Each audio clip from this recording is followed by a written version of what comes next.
Hi, this is Vicki with Crafting for Fun. Today I want to show you how I made this card using vellum. And this wasn't colored vellum. This started out as just plain, ordinary white vellum cardstock, and then I colored it to the colors to match the cardstock that I used to make my card. It's a really quick and fun technique, but it does require a few special supplies. So let me show you the things that you'll need in order to make a card similar to this. Of course, you'll need some kind of a stamp set. I suggest a line stamp set rather than one that's a solid image similar to this. So you want something like this and not something like this. And in this case, I have a set of matching framelits that will cut out my stamped images. These are not necessary, but they certainly are helpful. Saves me a lot of time because I don't have to cut these flower shapes out by hand. So if you have framelits that cut out your stamped images or a punch, that's helpful but not at all necessary. So in addition to the stamp set that you're using, you'll need some Versamark ink, which is a watermark ink, and it's very, very sticky. And then you'll be using some white embossing powder, and this is just ordinary white embossing powder. You will need a heat tool in order to heat set your embossing powder, and then you'll need inks to colorize your vellum, and I'm going to be using Strawberry Slush, Coastal Cabana, and certainly celery inks. I just happen to like these colors, but you are welcome to experiment with whatever colors you have. And back to my stamp set. The name of the stamp set that I'm using today is Secret Garden, and of course the framelits that match that are the Secret Garden framelits. So let me get set up and I'll show you how I made this card. Okay, I'm beginning with a piece of cardstock for my card base that measures 5.5 inches by 8.5 inches. It has been scored at 5.5 inches in the middle so that when I fold it and use my bone folder to burnish the crease, I do end up with a standard A2 size card.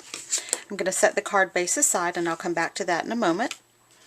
And then I have two pieces of cardstock here. They're both white.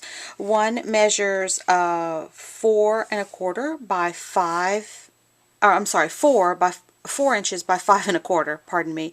And this is for the inside of my card. It's a liner. And then I have the piece for the front of my card that measures 3 3/4 by 5 inches. And then I have cut the Strawberry Slush piece that goes underneath that just slightly larger, so it is 3 7/8 by 5 1/8. So I did go ahead, and to speed things up, I did do a little stamping. I stamped a thank you sentiment that's going to go on the front of my card, and I stamped it near the bottom bottom right hand corner. And then I did stamp "You are so thoughtful" on my liner. So I'm going to set my liner piece aside and my Strawberry Slush piece aside, and this is the piece that's for the front of my card. So before I begin doing any more embossing, I want to go ahead and stamp my leaves on the front of the card. So I'm going to open up my green stamp pad, and I'm just going to take the leaf image that comes with my stamp set, and I'm actually not even inking up the whole stamp. I'm inking up about maybe the 2/3 of the stamp nearest the end. And I'm going to stamp some going in this direction and some going towards the bottom. And these do not have to be perfect. This part here will all be covered up. So I have something that looks like that, and I'm going to set that card front aside. And I'm finished with my leaf stamp and my green ink, so I'm going to put those away. So now I have my Versamark ink and my two flower images that I'm going to be using. I have a large flower and then one that's slightly smaller, and I have a piece of Vellum Cardstock here. Vellum Cardstock is slightly thicker than vellum paper, and I happen to prefer it. I have actually not experimented with vellum paper, but the cardstock does seem to work well for this technique. So I'm just going to stamp one of my larger flowers and two of my smaller flower using my Versamark ink. And my Versamark ink pad is very juicy because I just re-inked it. So there's my larger flower.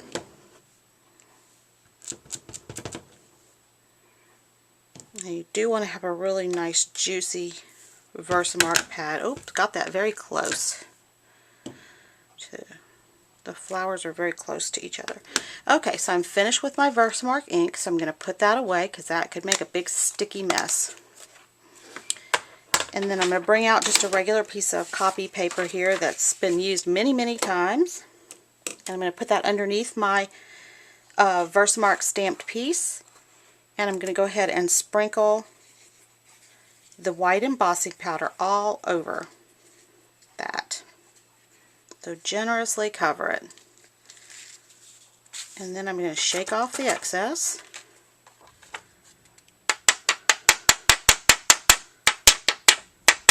Thump off any extra. And you don't really have to worry about anything that's outside of the lines because you're going to actually be cutting that away. So that's what it looks like now. So before I go on any more, I'm going to go ahead and put the rest of my embossing powder away. Set my paper aside. And make sure my work surface is clean. Okay, I'm going to bring back this tool that I've shown you in the past. I created this tool for myself by just taking an ordinary piece of cardboard and covering it with some tin foil and sticking a paper clip at the top. And I use this just to put a little distance between me and my heat tool. And I'm going to use my ordinary heat gun, and I'm going to go ahead and start that and let it get good and hot. So vellum does heat very, very quickly. And with the white embossing powder, you just want to heat it until you see it change colors and start to turn glossy. So I'm going to do that now. And you'll be amazed at how quickly this happens. The first flower is done. The second flower is done.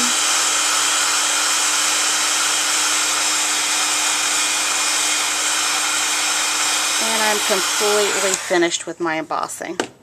So now I need to just let those cool for a moment. I'm going to take them off. Now you'll notice that my vellum paper has curled a little bit. Normally you try to prevent, when you're working with paper and embossing, you try to prevent it from curling because that's an undesired effect. But I kind of like a little bit of curl when I'm working with embossing powder and vellum cardstock because, and I'll show you more about why I like it that way in a moment. So I'm going to set up my ink pads here and get my daubers ready, and we're going to go ahead and colorize these. So I'm going to turn them over so that the embossed side is facing down. Oops, and let me grab my sponge daubers and we'll show you how I put color on these. Okay, I store my sponge daubers in these little containers. You may have seen them at your local craft store. They're similar to the containers that people buy for medicine.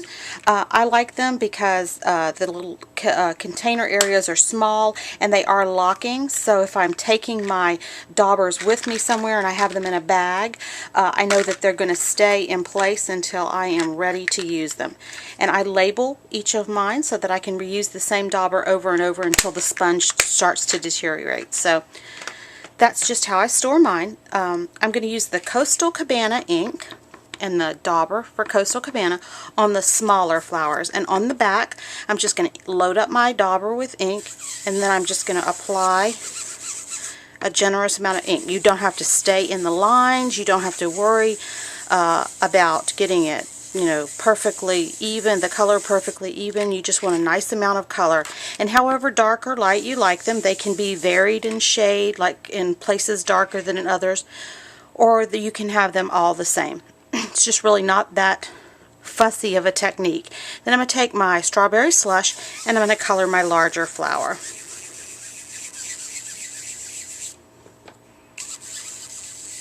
Now the color looks pretty intense here on the back side, but you will see when I turn it over that the color is quite a bit more muted from the front side. So I think that's enough just for you to get an idea of the technique, and that's what it looks like. So now I would turn mine over, and you see how much lighter the colors look on the front side. I'm going to close my ink pads up and I'll show you how we're going to cut these out.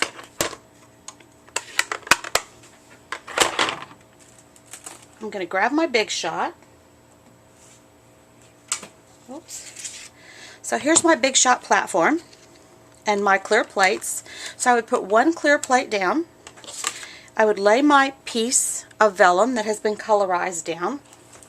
And then in my case, since I'm using framelits, I would take my framelits out. And you have to cut the flowers one at a time, of course, if you're using the framelits. So I would just line my... You have to do this on the front side of the flower because the framelits do not line up if you try to do it on the back. I would line it up. I would cover it with a second clear plate. Oops. Cover it with a second clear plate. And then I would run this whole sandwich through my Big Shot machine. And of course I would repeat that for each of my other flowers.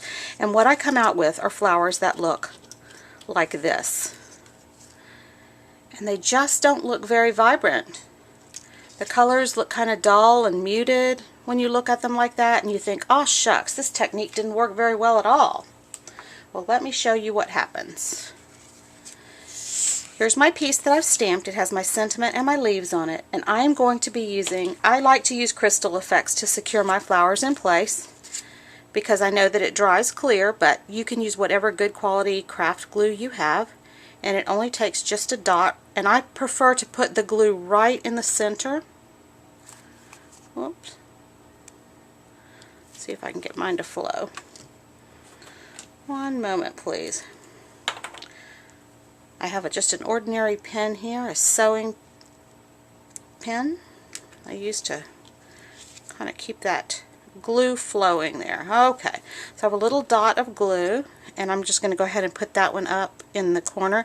And look how much more vibrant it is when you put it on the white. It's just amazing. And now I'm going to take and do the same thing with each of my smaller flowers, and I'm going to kind of tuck those underneath so that just a little bit of my leaves are peeking out from behind the flowers. I really don't want to see a whole lot of the leaves. I want to see more of the flowers. And the Crystal Effects does dry pretty quickly. So my card is almost done.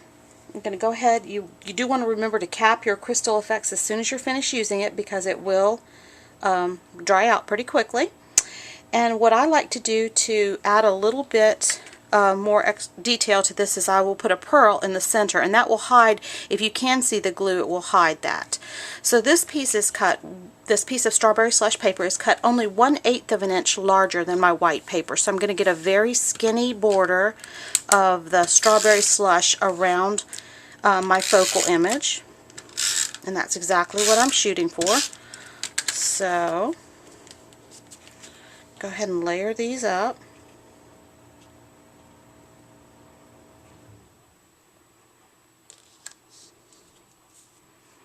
There we go. And then I'm going to take that, I'm going to take my base card. I'm not entirely happy with the way that's folded. Let me re-burnish that.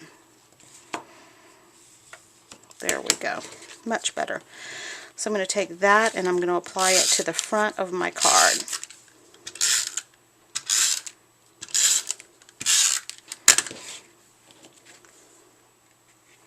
And I just center that up, and this has a wider border of the pool party around the edge.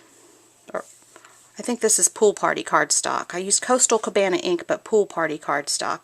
I may have misspoken earlier.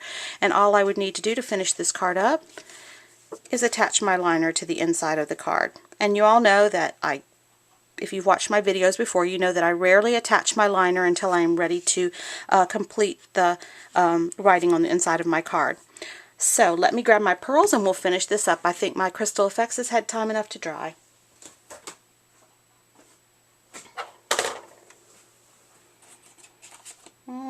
Where did I put those? Oh, I found them. Here they are. So I'm going to use a larger pearl in the center of the large flower. And these are some inexpensive pearls. I think they were $1 a pack at my local craft store. Just the flat back half pearls. And then I'm going to put a smaller one in the center of each of the smaller flowers. And I think that's a really pretty card. So really fun to make, really fun to colorize the vellum, and you can create a rainbow of colors to match any theme that you might have. So I hope you give this technique a try. Please email me at please email me at craftingforfun@gmail.com if you have any questions, or you can check out my blog, craftingforfun.blogspot.com, for additional craft ideas. Hope to see you back here soon.